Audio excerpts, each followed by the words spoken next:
जब हम रहते थे वृंदावन में सेठ जी के यहाँ, हम भैया जी कहते थे बिशन चंद सेठ जी को। तो ऐसे ही आते थे लोग, वृंदावन धाम घूमने आते थे तो भैया जी के पास आ जाते थे।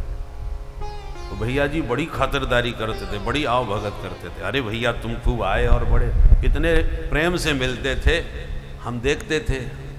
और जब खिला पिला के उनको विदा कर देते थे तो हम पूछते थे भैया जी कौन थे ये?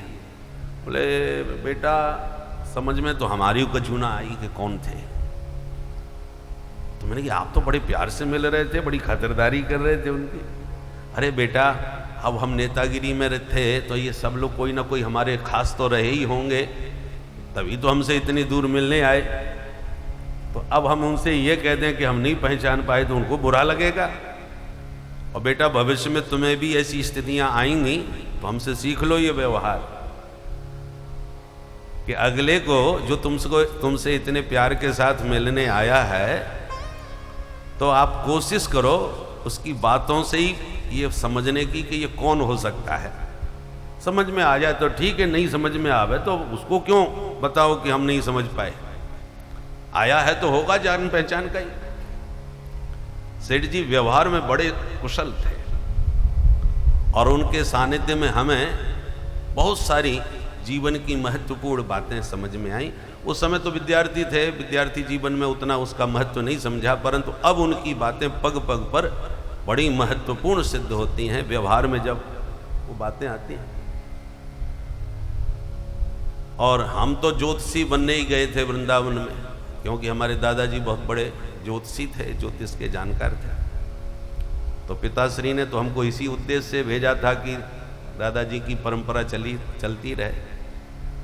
हमारा ज्योतिष में मन बिल्कुल नहीं लगा। ग्रह स्पष्ट, चंद्र स्पष्ट, ये सब करते करते गणित, पहले तो कंप्यूटर का उतने व्यवस्था थी नहीं, तो सब गणित करते करते माथापच्ची करनी पड़ती थी। परंतु जब भैया जी के यहाँ रहे, सेठ जी के यहाँ, उस समय त्रिलोक चंद जी वहाँ पहुँचे और भैया जी से कहा भैया जी आप वृंदावन वास करते हैं तो सत्संग जरूर करें, कथा सुने। भैया जी बोले बेटा हमको कथा सुनाने नित्य प्रति कौन आएगा यहाँ पंडित।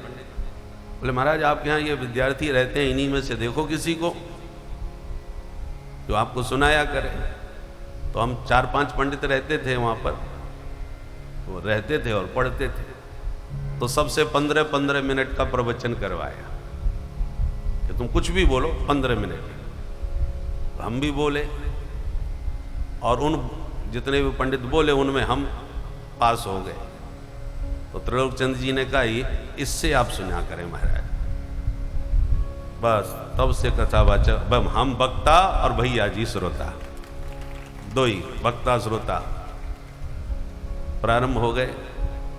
और प्रतिदिन 1 घंटे सुनते थे, पेन कॉपी लेकर के बैठते थे, कुछ भी गड़बड़ बोला तो नोट कर लेते थे और कथा सुनने के बाद फिर बैठ करके हमको बताते थे देखो ये बात तुमने ऐसे कही, ये बात हमारी समझ में नहीं आई, इसको ऐसे बोलना चाहिए था, आदि आदि। हमारा बहुत मार्गदर्शन उन्होंने दिया। वो तो राजनीतिक थे, परंतु त्रिलोक चंद जी उनके जो छोटे भाई थे वो परम सात्विक थे।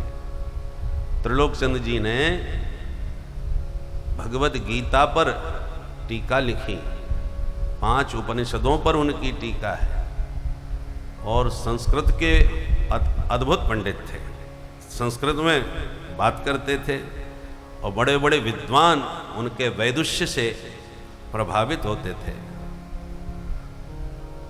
बरेली में उनकी कोठी में देश की शायद ही कोई उस समय की विभूति हो जो उनके यहाँ न आई हो।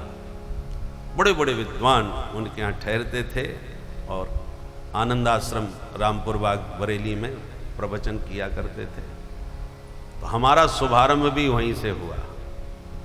जब आए त्रिलोक चंद जी, हम कथा सुनाते थे तो एक दिन भैया जी से हमने ऐसे ही कहा कि भैया जी आप कहाँ के रहने वाले हो, कभी हमें भी बताओ, देखना चाहते हैं आपका स्थान। तो त्रिलोक चंद जी उस समय आए तो भैया जी बोले बेटा इनको ले जाओ और घुमा के लाओ। तो त्रिलोकचंद जी के साथ हम, एक हमारे मित्र और थे डॉक्टर सुरेश शास्त्री, हम दोनों चले गए घूमने के लिए। कोठी में रुके तो सवेरे जब निकल रहे थे गाड़ी में बैठ के त्रिलोकचंद जी, तो हमको देख कर बोले, पंडित जी आप भी चलोगे, प्रवचन हो रहा है, सुनने की इच्छा हो तो चलो। नहीं बिल्कुल चलेंगे, खाली हम तो हम भी जा कर के प्रवचन सुने। तो सुनते सुनते धीरे से बोले, आप भी कुछ बोलोगे यहाँ पर? हमने कहा नहीं हम तो भैया जी को सुनाते हैं, अभी हमने प्रवचन कभी किए नहीं। परंतु बोले नहीं, सुनाते हैं तो बोलने का तो अभ्यास है ही है, ये तो अपना ही आश्रम है, जो मर्जी आवे सो बोलना। और उन्होंने जैसी वो कथा संपन्न हुई, अनाउंसमेंट कर दिया हमारे नाम का कि ये ब्रह्मचारी 2 आए हैं, इनमें से हमारा नाम ले करके कहा कि ये कुछ सुनाएंगे। तब हम वहाँ पर 20 मिनट के लगभग बोले, तो वहाँ के जो श्रोता थे बड़े खुश हो गए, बोले भाई इनको तो समय दो और इनको विस्तार से सुनना है। बस उसी दिन हमारी 15 दिन का प्रवचन वहाँ सुनिश्चित हो गया। फिर 15 दिन जब वहाँ सुनाए तो वहीं से फिर बरेली से ही हमारी कथा यात्रा का शुभारंभ हुआ। फिर जितने भी मंदिर बरेली के थे, चुन्ना मियाँ का मंदिर भी प्रसिद्ध है, लक्ष्मी नारायण मंदिर है वैसे तो नाम, टिबरीनाथ मंदिर, और जितने भी मंदिर हैं उन सब मंदिरों में धीरे धीरे ऐसी प्रवचन करना चालू किया और फिर कथा की यात्रा प्रारंभ हुई। तो हमारी कथा यात्रा का शुभारंभ कराने वाले जो त्रिलोकचंद सेठ जी थे, जो भैया जी के माध्यम से कह करके प्रेरित करके उन्होंने कथा का शुभारंभ करवाया, तो बनने गए थे ज्योतिषी, बन गए कथावाचक। तो ये जीवन की एकदम हमारी दिशा बदली। और आज ही उन त्रिलोकचंद सेठ जी जो बहुत वर्षों से गंगा के तट पर अपना जीवन का उत्तरार्ध तपस्या करते हुए व्यतीत कर रहे थे, आज ही उनका शरीर पूरा हुआ है, इसलिए थोड़ा स्मरण आ गया। तो उनका शरीर बरेली में ही पूरा हुआ। आज उनका अंतिम संस्कार इस समय हरिद्वार में गंगा के तट पर हो रहा है। हम व्यासपीठ से उनका स्मरण करते हुए, क्योंकि उनका बहुत बड़ा योगदान रहा और विद्वान थे, सदगृहस्थ संत आज वर्तमान में कोई देखना चाहे तो उनके जीवन को देख सकता है। मनु शत्रुपा की कथाएं तो हम सुनते थे, परंतु श्री त्रिलोकचंद जी सेठ जो गीता जिन्हें पूरी उपस्थित थी, एक एक भाव की व्याख्या बहुत विस्तार से करते थे, एक एक सूत्र की। और उनकी जो धर्मपत्नी थी, जिनको हम लोग चाचा जी और चाची जी के द्वारा ही संबोधित करते थे, तो उनको पूरी रामचरितमानस उपस्थित थी। तो जब सेठ जी गीता के सूत्र बताते तो उससे जुड़ी हुई चौपाई चाची जी बोल पड़ती थी।